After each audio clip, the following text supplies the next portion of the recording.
Some people spend millions trying to discover who deserves their trust. Others find the answer in the price of a single breakfast. The breakfast rush had already swallowed the diner whole before the sun finished climbing above the rooftops of downtown Cleveland. Coffee mugs clinked against ceramic saucers. A spatula hissed across the flat-top grill, carrying the rich smell of sizzling bacon and butter through the air. Fresh biscuits cooled beside the kitchen window, filling every corner of the room with the warm scent of baked dough that reminded people of home, even if they hadn't had one in years. Emily Carter moved quickly between booths, balancing 3 plates across her arms with the practiced confidence of someone who had repeated the same dance thousands of times. Her sneakers ached against the checkered tile floor after 10 straight hours, but she never let customers see it. "Morning, Miss Emily," an elderly regular called with a smile. "Morning, Mr. Jenkins. Your coffee's already on the way." She smiled back before disappearing toward another table. Tips had been slow all week. Every dollar mattered. Rent was due in 5 days, and another hospital bill waited unopened inside her apartment. Even so, she still greeted every customer like they were the first person she'd seen all morning. The bell above the entrance chimed softly. Cold November air slipped inside, carrying the faint smell of wet pavement and fallen leaves. Conversations quieted for only a moment before returning to normal. An older man stepped through the doorway wearing a faded army field jacket that had clearly survived decades. His gray beard needed trimming. His boots were worn but carefully polished, as though someone had refused to let pride disappear even when everything else had. He scanned the room before choosing the smallest booth near the front window. Emily noticed the tiny American flag pin attached to his collar. She also noticed the way he folded his hands before looking at the menu, almost apologizing for taking up space. 20 minutes later, he finished a simple breakfast of scrambled eggs, toast, and black coffee. When the check arrived, he studied it quietly. His fingers rested on the edge of the receipt a little longer than they should have.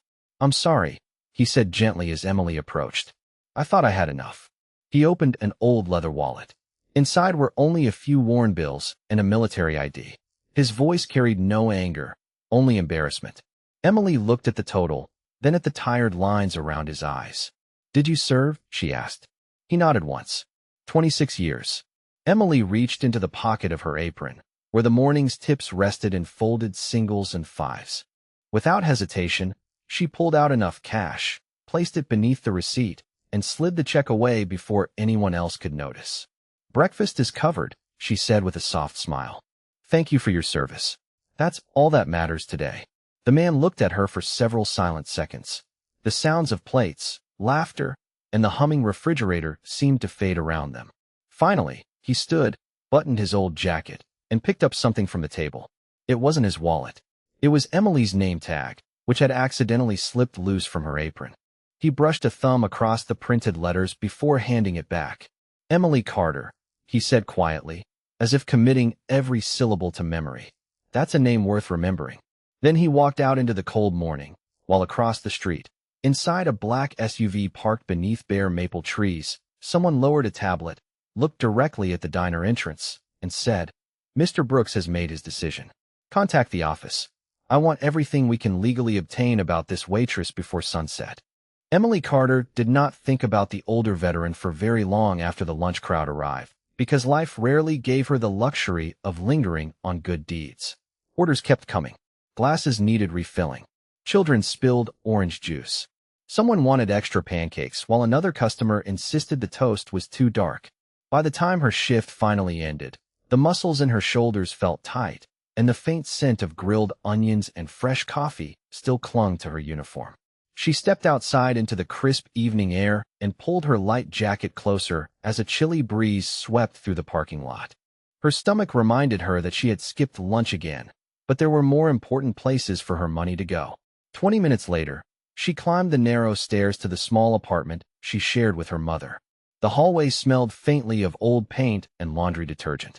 Inside, the familiar hum of the oxygen concentrator filled the quiet rooms like a steady heartbeat. Her mother, Linda Carter, looked up from the worn recliner with a gentle smile that somehow made the tiny apartment feel warmer. "Long day?" she asked. Emily laughed softly while slipping off her shoes. "The usual. Everybody was hungry except the waitress." Linda frowned with loving concern. Emily, you have to stop taking care of everyone before yourself. Emily disappeared into the kitchen and opened the refrigerator. There was homemade vegetable soup left from the night before. She warmed a bowl in the microwave, the comforting aroma of garlic and herbs slowly filling the apartment. I am taking care of myself, she answered with a smile. I just happen to like taking care of other people too. They ate together at the small kitchen table that still held scratches from Emily's childhood homework projects. After dinner, Emily quietly sorted through a stack of envelopes. Rent, utilities, medical bills. She placed each one into careful piles, making numbers stretch farther than they ever should have. The morning tips she had not spent barely covered what remained for groceries that week, yet she never once regretted paying for the veteran's breakfast. Her mother noticed the missing cash almost immediately. You are short again, Linda said gently. Emily hesitated for only a second before telling the truth. Someone needed it more than I did. Linda reached across the table and squeezed her daughter's hand. Her fingers were cool and fragile, but her grip remained steady. Your father used to say kindness is the only thing that grows when you give it away. Emily smiled, blinking back tired eyes. I still think he was right. The next morning began before sunrise. A pale golden light stretched across the empty streets as Emily unlocked the diner with the opening crew. The smell of cinnamon rolls baking in the oven drifted through the kitchen while the espresso machine released sharp bursts of steam into the quiet dining room. She tied on her apron and started arranging silverware, expecting another ordinary day. Then she noticed something unusual. The corner booth where the veteran had quietly eaten the day before was empty, but resting neatly against the sugar dispenser was a crisp white business card with no company logo, no phone number, and no address. Only 3 words appeared in elegant black lettering. Thank you, Emily. Emily turned the simple white card over twice before slipping it carefully into her apron pocket. There was nothing else on it. No signature, no company, no explanation. She smiled to herself, assuming the older veteran had simply wanted to say thank you in his own quiet way.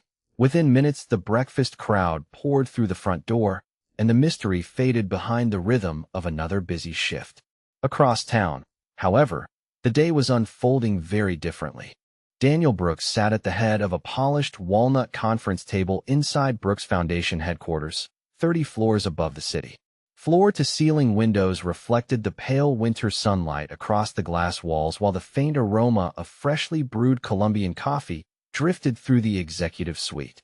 The expensive surroundings felt strangely distant after the hard wooden booth where he had eaten less than 24 hours earlier. He rested Emily's loose name tag beside a neatly folded receipt that had already become more valuable to him than contracts worth millions of dollars. His executive assistant, Rachel Morgan, entered carrying a digital tablet and a slim folder. You asked for a preliminary report, she said. Daniel nodded once. Only information we are legally allowed to access. Nothing invasive. I want facts, not gossip. Rachel understood exactly what he meant. Brooks Foundation maintained one of the country's strictest compliance policies. Every background review passed through legal counsel before reaching Daniel's desk. Public employment records, voluntary references supplied by the restaurant's corporate office, publicly available court filings, property records, and human resources information released with proper authorization formed the entire report. There were no private investigators hiding behind bushes and no dramatic confrontations. Only verified facts gathered through legitimate channels. Rachel opened the folder. Emily Carter, 26 years old. Employed by Lakeside Family Diner for 3 years. Excellent attendance. No disciplinary actions. Multiple written compliments from customers. She works additional catering shifts on weekends. Daniel remained silent, encouraging her to continue. She is the primary caregiver for her mother, Linda Carter. Medical expenses account for most of her monthly income. According to payroll records, she frequently volunteers for extra shifts but has never requested special treatment. Daniel slowly leaned back in his chair, the soft leather cool beneath his shoulders. He remembered the calm smile Emily had offered while giving away money she clearly could not spare. Did anyone report yesterday's breakfast? He asked. Rachel shook her head. No. Security footage provided by the restaurant confirms she quietly paid the bill herself after the customer admitted he was short on cash. She did not announce it, Record it, or tell anyone. Daniel looked toward the skyline where sunlight glimmered across the river. Exactly as I hoped.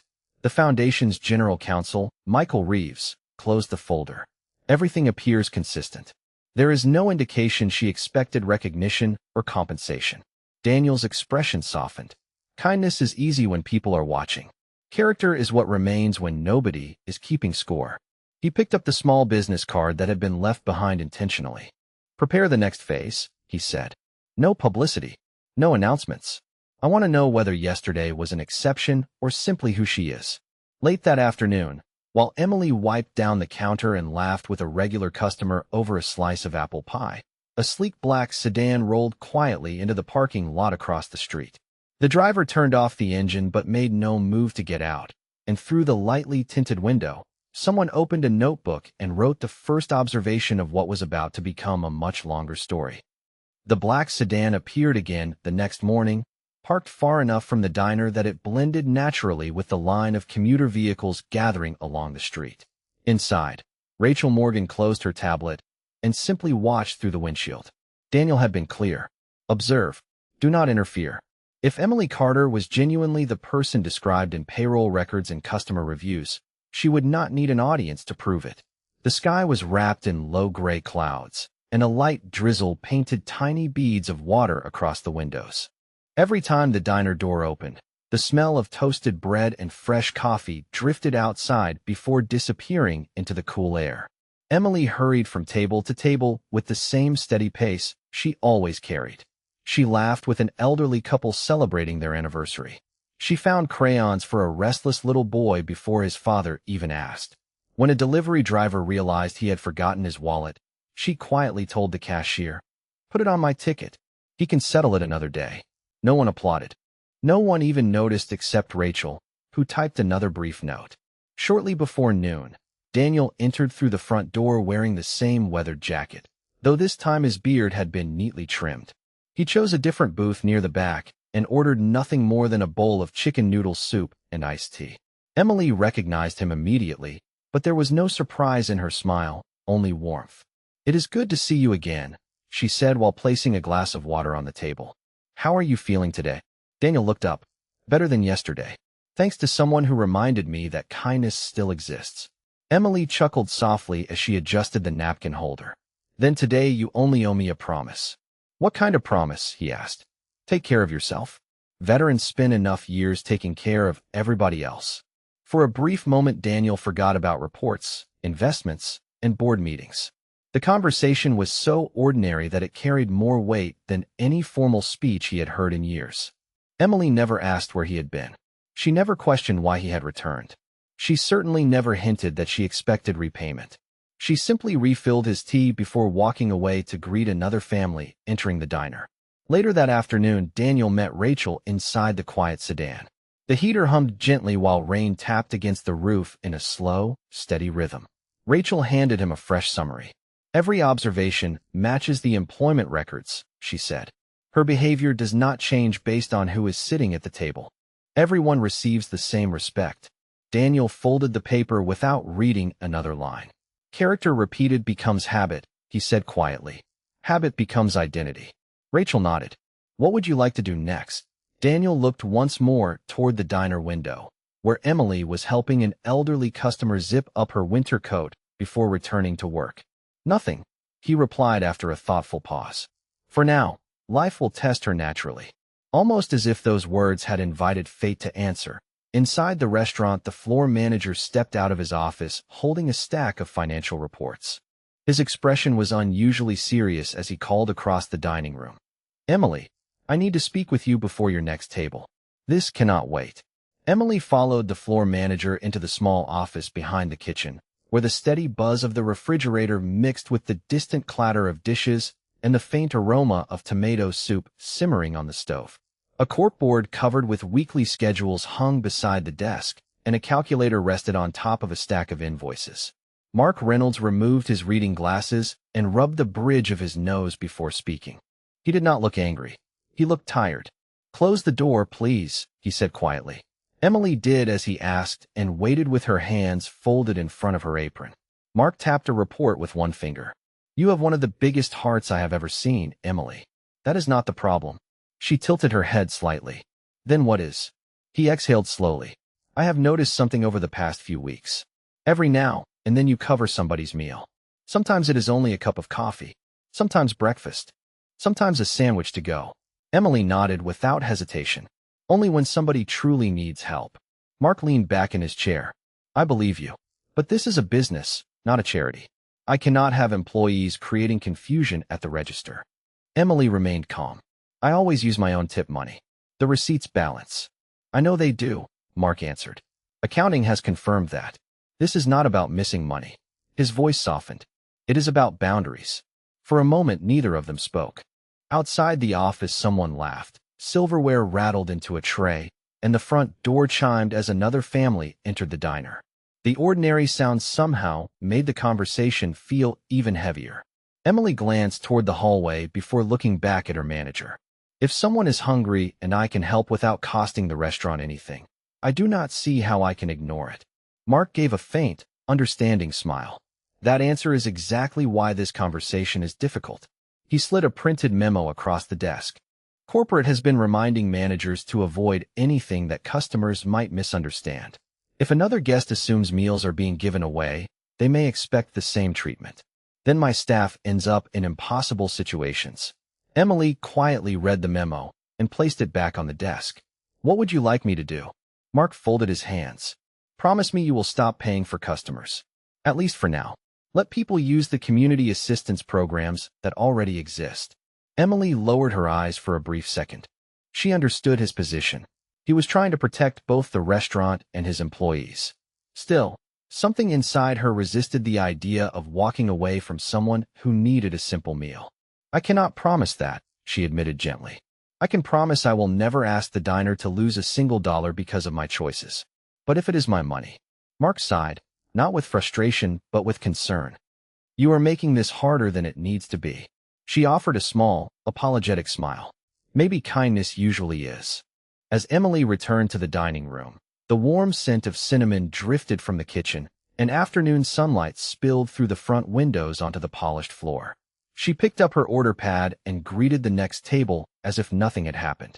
Across the street, Rachel Morgan closed her notebook after watching Emily leave the manager's office, then quietly reached for her phone. Mr. Brooks, she said when the call connected, something just changed, and I think you should hear about it before tomorrow morning. 3 days passed without another conversation about the memo, and Emily hoped the matter had quietly settled itself. It had not. Friday arrived with a steady stream of customers escaping the cold, their boots leaving tiny puddles that glistened across the entryway until the hostess hurried over with a mop. The rich aroma of chicken fried steak floated from the kitchen while the sharp whistle of the espresso machine echoed every few minutes, blending with cheerful conversations and the occasional burst of laughter from families gathering for lunch. Just after 1 o'clock, an elderly man wearing a worn flannel jacket stepped hesitantly inside. His hands trembled slightly as he counted a handful of loose coins before ordering only a cup of hot coffee. Emily noticed him staring at the display case where slices of meatloaf and mashed potatoes waited beneath warm lights. Hunger showed itself in quiet ways, and she had learned to recognize them.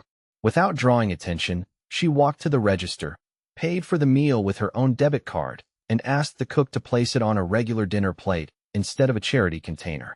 Tell him the kitchen accidentally made an extra order, she whispered. The cook smiled knowingly and nodded. Unfortunately, another pair of eyes had been watching. A district operations supervisor happened to be conducting an unannounced compliance visit that afternoon.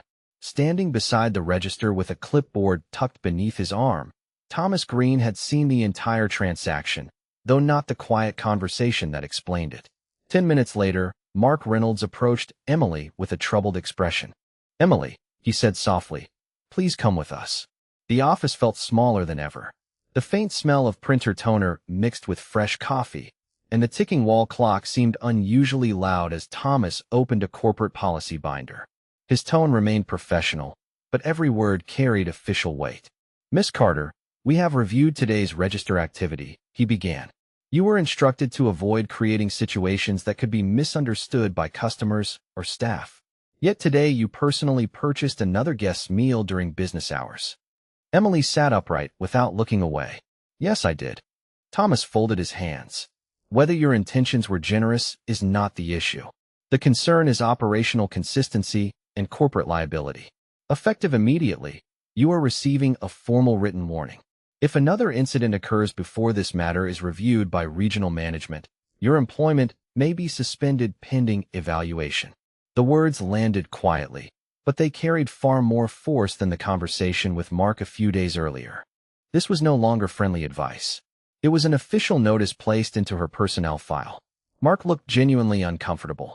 Emily, I know your heart, he said, but I cannot overrule this. Emily glanced at the document lying on the desk. She could almost hear her mother's voice reminding her to stay calm when life became unfair. After a long breath, she picked up the pen and signed the acknowledgement form without argument.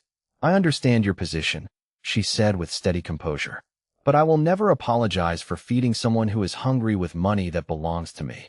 Thomas closed the folder, surprised by the quiet conviction in her voice. Outside the office, the lunch rush continued as though nothing had happened. Across town, Rachel Morgan finished reviewing the restaurant's publicly available compliance procedures and immediately forwarded the written warning, obtained through proper authorization from the restaurant's corporate human resources department, to Daniel Brooks. He read every page in silence before slowly reaching for his coat. Schedule a meeting, he said. Tomorrow morning. It is time for me to walk through those doors again, and this time I will not be sitting quietly in the corner. Saturday morning arrived wrapped in clear winter sunlight that spilled across the diner's front windows, casting long golden rectangles over the polished floor.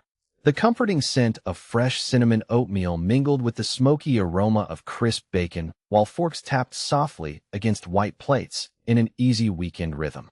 Emily tied her apron without looking toward the manager's office. She had accepted the written warning, and she had accepted whatever consequences might follow. What she refused to surrender was the belief that kindness should never require permission. Just before 9 o'clock, the front door opened. The familiar older veteran stepped inside wearing a tailored navy overcoat instead of the weathered jacket everyone had come to recognize. His silver hair was neatly combed, and polished leather shoes replaced the worn boots.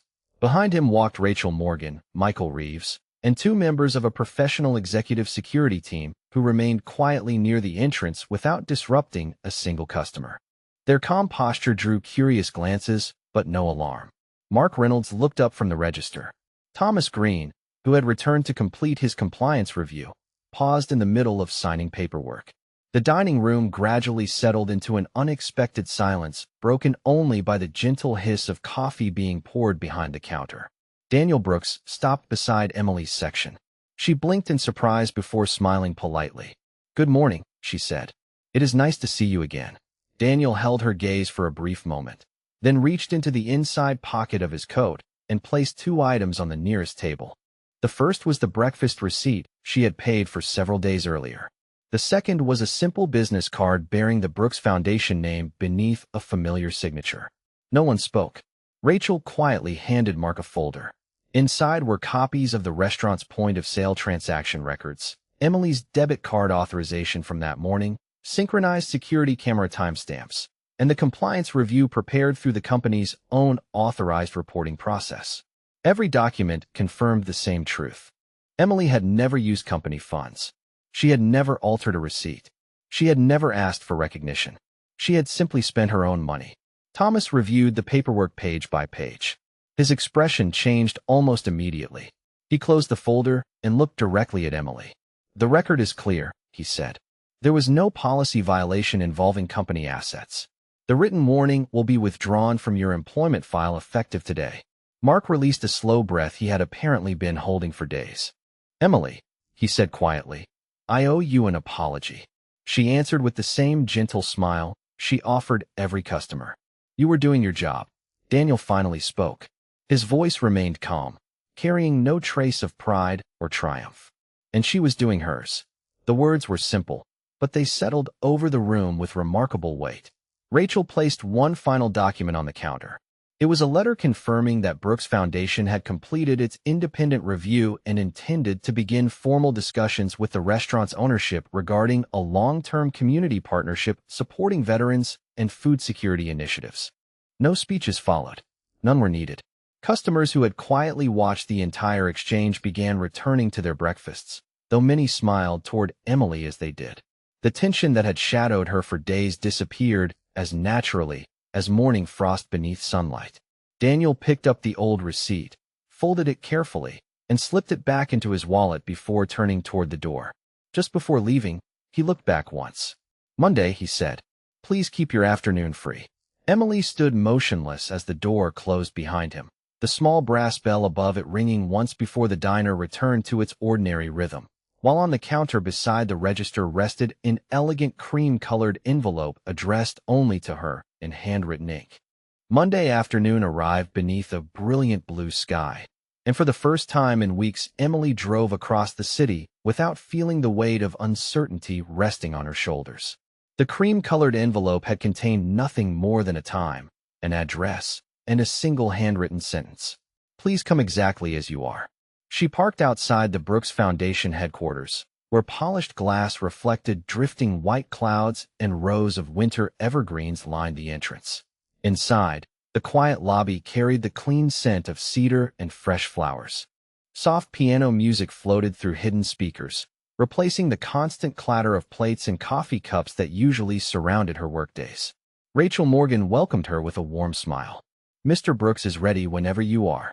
Emily followed her into a sunlit conference room overlooking the river.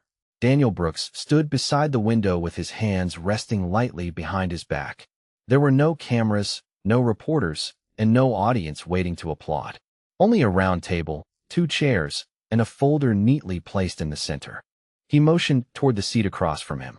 "Please." Emily sat quietly, still trying to understand why someone with his influence had invested so much attention in one ordinary waitress. Daniel opened the folder and gently slid several documents toward her. The first established the Veterans Never Eat Alone initiative, a partnership that would provide free meals for veterans through participating family restaurants across the region. The second created an education grant covering Emily's nursing school tuition, textbooks, licensing fees, and transportation expenses. The third confirmed that the foundation would fully fund Linda Carter's remaining medical treatment through its community health assistance program. Emily stared at the pages in complete silence. Her fingertips rested lightly on the paper, almost afraid it might disappear if she touched it too firmly. She finally looked up, her eyes glistening. "Why me?" Daniel answered without hesitation. "Because you gave before you knew my name." The room fell still again. No speech could have carried more meaning than those 7 words. Emily smiled through quiet tears, not from disbelief, but from relief. Years of carefully counting every dollar, every prescription, every overdue bill suddenly loosened their grip on her heart. Rachel placed a small velvet box beside the folder. Inside rested the simple name tag that had fallen from Emily's apron days earlier, now preserved beneath clear glass in a handcrafted display engraved with one sentence. "Kindness is never small." Emily laughed softly as she recognized it. "You kept it." Daniel nodded once. "Some reminders are worth protecting." Later that afternoon, they visited the diner together, where the staff gathered near the front entrance as Daniel officially announced the new partnership. The kitchen filled with the comforting aroma of freshly baked apple pie, while sunlight shimmered across polished coffee mugs waiting to be filled. A framed plaque was placed beside the entrance reading, "Veterans Never Eat Alone, proud community partner of Brooks Foundation." Customers entering the restaurant paused to read it before smiling quietly to themselves. Emily looked around the familiar room that had changed so many lives without ever changing its welcoming spirit. As she adjusted her apron one more time before beginning another shift, Daniel stepped toward the door, paused briefly, and said, "The best chapters usually begin after kindness becomes a habit." Emily watched him leave, then turned toward the first customer of the afternoon with the same genuine smile she had always carried, unaware that exactly 1 year later someone would walk through those same doors wearing a crisp white nurse's uniform and carrying a story that the entire city would remember. 1 year later, The first light of autumn settled gently across the city as maple leaves drifted along the sidewalks outside Lakeside Family Diner. The familiar brass bell above the entrance still greeted every customer with its cheerful ring, and the comforting fragrance of fresh blueberry muffins mixed with the rich aroma of brewed coffee, just as it had every morning before sunrise. Some things had never changed. Others had changed forever. A polished wooden plaque near the entrance quietly welcomed every veteran to enjoy a complimentary meal through the Veterans Never Eat Alone program. The corners of the frame had grown smooth from countless grateful hands brushing against it on the way inside.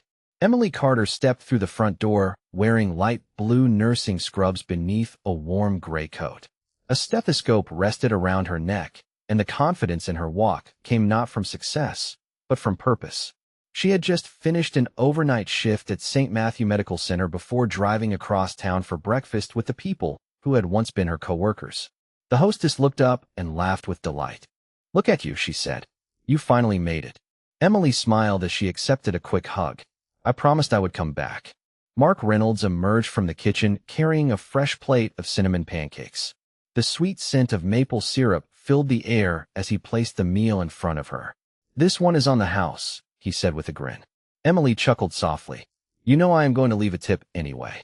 Around the room, familiar faces greeted her with waves and warm smiles. The diner no longer felt like the place where she had struggled to survive. It felt like home. A few minutes later, the front door opened once again. Daniel Brooks entered without an entourage, dressed in a simple navy sweater beneath his coat. He walked over carrying only a folded newspaper. Emily stood immediately. "Good morning." Daniel returned the smile. "How is the nurse?" She laughed. "Still learning every day." "The best ones always do," he replied. They shared breakfast in comfortable silence, interrupted only by ordinary conversation about patients, community projects, and Linda Carter, whose health had improved enough that she now volunteered twice a week at a neighborhood library reading stories to children. Outside, the crisp breeze stirred colorful leaves across the parking lot, while sunlight reflected warmly against the diner windows. Before leaving, Daniel reached into his wallet. Emily recognized the carefully folded receipt the moment he placed it on the table. Time had softened the paper's edges, but he had preserved it with remarkable care. "You kept it all this time," she said quietly. Daniel nodded. "It reminds me to invest in people before projects." Emily looked at the faded total printed near the bottom of the receipt and smiled. A breakfast that had once seemed like an ordinary act of compassion had quietly become the beginning of hundreds of thousands of meals served to veterans, scholarships awarded to caregivers, and families helped through the foundation's expanding community programs. As Daniel walked toward the exit, he paused beneath the small brass bell, looked back for only a moment, and gave a simple nod. Emily watched the door close gently behind him before turning to help an elderly customer carry a tray to a nearby table without being asked. The room continued buzzing with quiet conversations, clinking dishes, and the comforting sounds of ordinary life. Some fortunes are counted in dollars. The greatest ones are remembered by the lives they quietly live.